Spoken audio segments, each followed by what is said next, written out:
So today we have another review, and this is Chad, this is Katie, this is Darwin. This is a crowler from Ellipsis in Orlando. This is a Dino Chaps, so this is a larger version of their Dino Skirt Stout, 11.2%, and yeah, just a big Imperial Stout from what we were saying.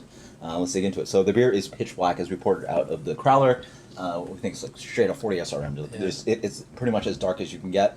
As you roll it, you sort of see that brown sheen that sort of sticks onto the glass. It is a very dark beer. Beautiful dark brown head on there. Reminds me of like Marshall Zukov as far as appearance. Pretty much. Smells pretty spot on. I thought it'd be like more aromatic than this though. I'm getting big, thick, intense kind of chocolate notes. There's that licoricey, almost not burnt, but licoricey kind of malt character they get from really dark malts. Yeah. Boozy. I smell booze. Almost like roasted nuts, maybe. Mm-hmm. Yeah. Coffee. Again, like dark fruit, yeah, like baker's chocolate or something. Mm-hmm. It just smells like a big Imperial Stout. A little bit of bitterness in there, a little bit of roast, some coffee, chocolate, all that. Glass. I smell yours. It's a glass. I mean, yeah, you have it to the brim, so you can't really get your nose in there. So yeah, yours is a little better. Yeah. Yeah. I mean, it doesn't smell bad, but yeah, I thought it'd be like a punch in the face. Yeah. I mean, I don't know if there's anything you do about that. It's not really hop expression. It's probably the glass that you have that the malts are just going to express themselves the way they do, right? So, yeah. Cheers, guys. Boom. Cheers. 3 ways. Oh. Can we stop saying things like that? Three-person cheers.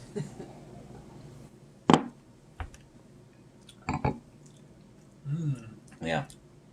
This is good. Yeah. Love that roasty flavor on the finish. Nice. I haven't had a stout like that in a while. Like actual, like that real, like roasted malt. Mm-hmm. Yeah. Almost like I pick up some like toffee, even. Go so far as to say burnt toffee.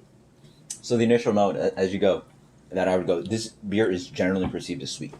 It's not a pastry stout. Yeah. It's not like lactose, vanilla, all that crazy stuff, but it's on the sweeter side for sure. It's a pretty sweet Imperial Stout. Getting a lot of like a coffee kind of flavor, but I don't think there's no adjuncts in this or anything. It's just straight like big ballsy Imperial Stout, like Marshall Zukov. I had to do it side by side. That beer's way more bitter than this. Yeah. This is quite sweet, but it doesn't seem under attenuated. If you don't know under attenuated means, how to brew, read it.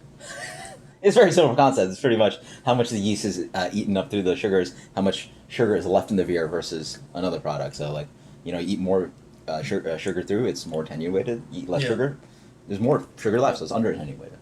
It might be under attenuated, maybe, possibly. I would suspect a good amount of it is just the amount of hops in here. Mm-hmm. It is not that hoppy. It's relying on bitterness from roasted malts and possibly roasted barley.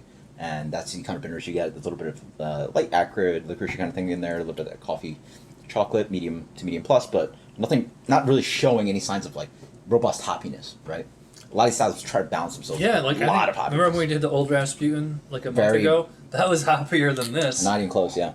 And that's like only 8%, I think, or 9. 9. This would be good in it. I get quite a bit of like a sour grape or something on here. Yep. A little bit of the weird kind of like Welch's sour grape thing. This, if they bourbon barrel age this, that would be on point with what's on your shirt there. Bourbon County. I suspect that it might not hold up well because those beers tend to have to hold up better before the little shot of whiskey.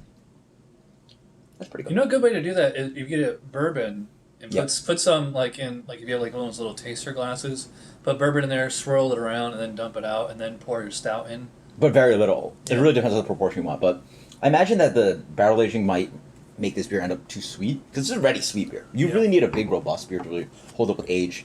The oxidative quality hops are going to die down. So imagine this being less hoppy, plus bourbon character. It might not work well. I don't know. I think you can throw some coffee in here to kind of add some bitterness to it. Or just hop it up a little bit more. I would definitely hop it up a little bit more in the future. It is decently sweet. But let's go with your final impression on this beer. Aw, ladies first. I enjoy this one. Yeah. I wouldn't say that it's too sweet No. to drink. Definitely a bit on the thick and heavy sweet side to drink a lot of. Yes. Yeah. I don't know. I'd probably kill this whole growler myself. I mean, I probably could too, but you know. I mean, I could, but I don't know if that's I recommended. don't know if it's a good idea. Yeah, 11.2%. Right. Overall, I think it's really good. I enjoy the malty, the toasted malt flavors, I guess, a lot in stouts. Yep. And I enjoy like the chocolate coffee flavors. I guess I'm pretty basic. I'm gonna go ahead and I'm gonna give this let's say 88. I like it. It's hard to judge as far as actually. Well, I think I like it more than I think that it would score for any particular style. Yeah. Because the more I'm drinking it, the more I'm thinking it probably is under attenuated. There's a lot of residual sugar here.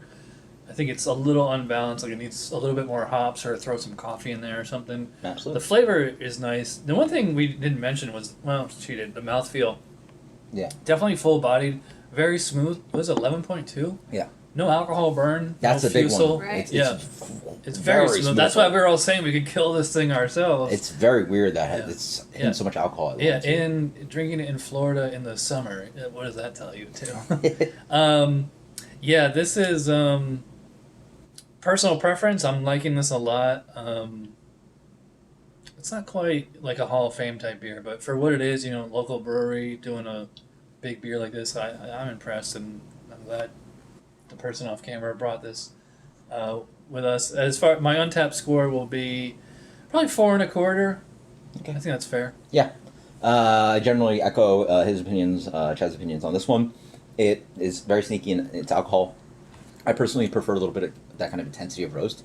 This one leans a little bit on the sweeter side. I can imagine something a little bit more burnt and a little bit more intense. I generally don't like my Imperial Stouts to have a lot of hoppiness, but it needs a little bit more balance than this. It almost leans in the realm of pastry stout with how sweet it is, and without any of the adjuncts on it. Yep. Final rating, let's go with a still very delicious beer. It's a 92. And thanks to Kate for bringing this one. Cheers, not y'all. this Kate, definitely. Until next time, guys. Cheers. Cheers. Later.